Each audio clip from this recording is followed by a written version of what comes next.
So we just wrapped up watching Google I/O 2019. Today I'm giving you my impressions of what went down, saving the Pixel 3a for last, even though that's what most people want to talk about. Let's get everything else out of the way first off.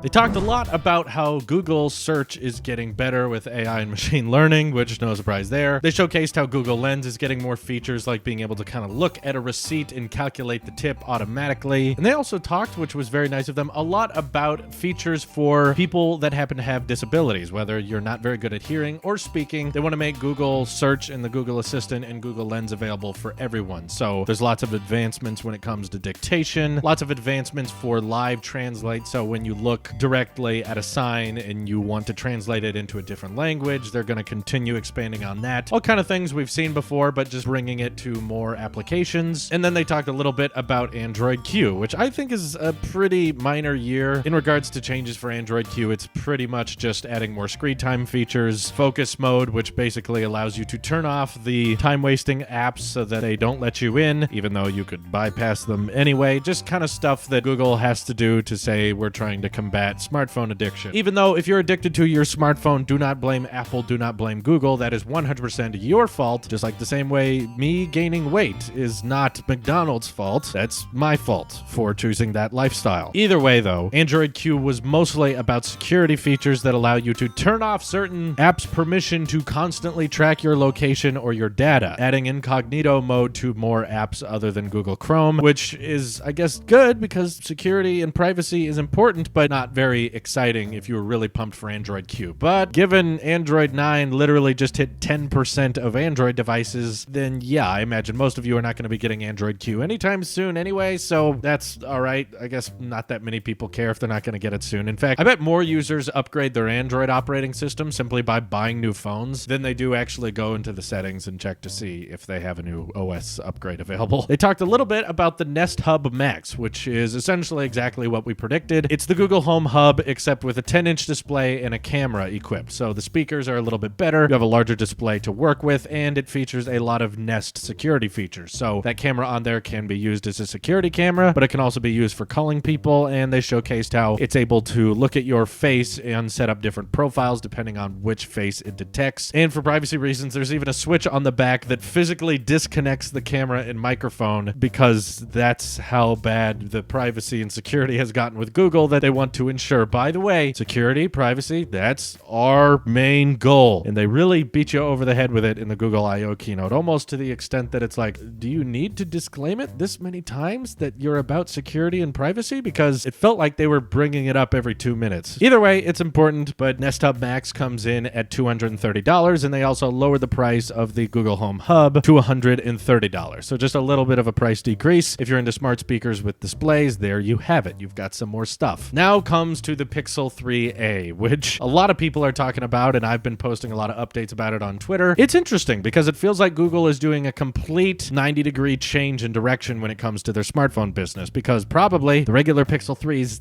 they ain't selling very good. So first chain of command, which I'm very much okay with, is cutting the price in half. Pixel 3a starts at $400, which is much cheaper than I was anticipating them to start it at, and I think this is a very fair price for what you get. A lot of those flagship features you'd expect with the Pixel 3 phones are still available with the Pixel 3a. Great camera, good displays, OLED displays, pretty standard looking designs, nothing fancy for 2019, but of course a lot of compromises they're hoping most of you don't notice, just like Apple would do with the iPhone XR. But frankly, I think it's good that Google's acknowledging that these Pixel 3 phones are not $800, $900 experiences. I also found it absolutely hilarious that at no point during this entire keynote, during any of the demos where they showcase what the Pixel 3 looks like or how the Google Assistant works, they never used a Pixel 3 XL because they're so embarrassed by that notch. And that's the other thing about the 3A and the 3A XL. Neither of them have notches, which I guess is good, but they also don't really have that futuristic designs either. But that's okay. That's not the point. These are trying to be affordable. So the main compromises you'll have to pay attention to if you're considering buying a 3A. There's no water resistance. There's no expandable storage, just like the regular Pixel 3, but there's also one storage option. So I hope you're good with 64 gigs because if you want more, there's no way to upgrade that storage. There's no wireless wireless charging. The beautiful Pixel stand, which is the only Google product I use regularly, I guess is somewhat useless now. There's no more front-facing speakers, which they used to brag about a lot. The fact that both the speakers on the Pixel 3 were facing towards you. Now, only one of them is. The other one is just on the bottom regularly. Also, The Verge, with testing their Pixel 3a in comparison to their full-size Pixel 3, is already noticing that the Snapdragon 670 is not as fast as the already year-old Snapdragon 845, which is not good because I had a lot of RAM management issues. I had a lot of performance issues, as did lots of other Pixel users with our $800, $900 flagship Pixels with the Snapdragon 845. So now knowing that they're putting an even slower chip, the Snapdragon 670 on the inside, means that if you care about Geekbench performance, or you care about clock speed that your phone can handle, or you care about that processing time that it takes the Pixel 3 to render portrait shots or to render your night shot photos, this phone is most likely going to behave fairly slower than normal. I already think the Snapdragon 845 is pretty slow compared to what you can get on an iPhone or even a Galaxy S10 or OnePlus with their better optimization and Android skins, but again, time will tell if the Pixel 3a has the same reliability issues that the Pixel 3 did. Also, another not so fun thing about the Pixel 3a is if you enjoyed buying a Pixel because you were able to take pictures in the original file would be saved to Google Photos for free by default, well, now you don't get the original file size. Now it's just back to higher quality, which is essentially the same option that anyone who downloads Google Photos gets. So even if you have an iPhone, you still get the option to back up your pictures using Google Photos at that high quality 8 megapixel size. But if you were hoping to get the full resolution 12 megapixels up to Google Photos, you will not be getting it if you buy a Pixel 3a. That is an exclusive feature just for the flagship Pixel 3s. Not to mention that before, the Pixel 3s were made of metal and glass. Now the Pixel 3a is made of plastic, which I've heard some people say it doesn't feel like a super cheap phone, but at the same time, it doesn't feel like an ultra premium phone either. So if you were used to standard glass and metal and good feeling phones, this one might take a dip a little bit in quality. So even though it still has that squeeze feature from the Pixel 3, you might hear a crack every now and again, or it might not do so well in the sun if things get hot. I haven't used it on the daily, so I'm not sure what kind of compromises that comes along with, but it's also worth mentioning you don't get Gorilla Glass 5 anymore with the new glass on the Pixel 3a. It is glass on the front, but it's a different company that's making it, and it's more on par to something like Gorilla Glass 3, so in regards to glass durability, you're taking a little bit of a hit. It's also worth mentioning that if you had a current generation Pixel 3 or Pixel 3 XL, your cases will not work with the 3a or 3a XL. These are new form factors, which means you have to buy new cases. The old cases don't work, even though they fall under that same Pixel 3 branding. They're different form factors. You have to buy different accessories for. It is, of course, sporting the headphone jack, which a lot of people are happy about, and I find particularly bizarre because they've done two phones in 2 years that don't have the headphone jack, and now they're still selling the $800, $900 flagship Pixel 3s without headphone jacks, and even on Twitter bragging about the fact that they have the headphone jack on the 3a, which I can kind of see the argument, given it's for people on a budget. People who don't have as much money are going to be buying these phones, and in that way you can say, all right, they don't have the money for Bluetooth or wireless headphones, therefore we're trying to save money and provide more headphone attachment options, so that's where I'm including the headphone jack. But I've criticized the Pixel 1 in the past for the placement of the headphone jack, because they put the fingerprint reader on the back of the phone, which means typically you want to put it downward into your pocket, but since the headphone jack is on the top, that means that the wire has to overlap itself, meaning you put the phone in your pocket this way, so taking it out of your pocket is a little bit more awkward to rest your finger on the fingerprint reader and then switch over this way to keep using it. To me, if you're going to have a headphone jack, it makes more sense to do what Samsung did and put it at the bottom. I think that's more ergonomic and more convenient, more intuitive. But overall, I'm very happy that Google listened to a lot of their criticisms and has decided to kind of go back to their Nexus roots and start catering to more of the budget market, because that's really where the Pixel phones belong. They even said a lot of the things that I've been saying they should focus on in the past, like flagship phones require lots of high-end hardware to produce these high-quality images, but thanks to our machine learning and our artificial intelligence, we're able to pack it into a more affordable product. That's what I said the whole marketing should have been with the regular Pixel 3, but the whole issue was that phone was so expensive that it didn't really work. You were just leaving out premium hardware features that other phones had, but you were still charging the same price as premium phones. So taking it in the more budget direction, I think, is a very smart move. But I have to wonder, does the Pixel 4 get a headphone jack? Or is this exclusively a budget feature? I'm not sure. But with entering the budget market, there's probably a lot of people already present there that know there's a lot of other phones you can get for the Pixel 3a's price. While it is a new phone and starting at $400 means over time, this will probably get even cheaper to $300, $200 in a matter of months. Not to mention the full price Pixel 3 is basically worthless now because you can get essentially everything with a few exceptions in the package of the Pixel 3a. So yeah, that Pixel 3 is totally not going to sell for anyone now. But the Pixel 3a is also going to be competing with the Samsung A50, the year-old Galaxy S9, which is pretty close in price and has a lot of compelling features that are fairly close. One front-facing speaker, but it also has wireless charging, it has water resistance, has a headphone jack, has a better display, has face unlock as well as a fingerprint reader on the back, has a pretty good camera, maybe not the best in the world, but still, the Galaxy S9 camera is very good with its variable aperture. There's a lot of competition the Pixel 3a is going to be going ahead with, but I definitely think a lot more people will be buying this phone than the previous generation more expensive Pixel 3s because those were just way too expensive, whereas with the 3a, I think this is completely reasonable. I think the price point is fair, they got it right, very low, very competitive to the competition, and I think a lot of people are going to be able to justify this purchase. Let's just hope the software will be a little bit more smooth and the RAM management can be a lot better with the 3a than it was with the 3 because that was just a dumpster fire of missteps and poor software management and overheating problems that if the 3a ends up having that, it probably won't even be worth it even at that lower price point. So what do you guys think of the recently announced Pixel 3a? Is the price worth it, or is there even more budget phones out there, or budget phones that are just a little bit more that are way better than the 3a has to offer? Let me know what you're thinking of it down in the comments below. This is your Apple Sheep here, and I will see you in the next one.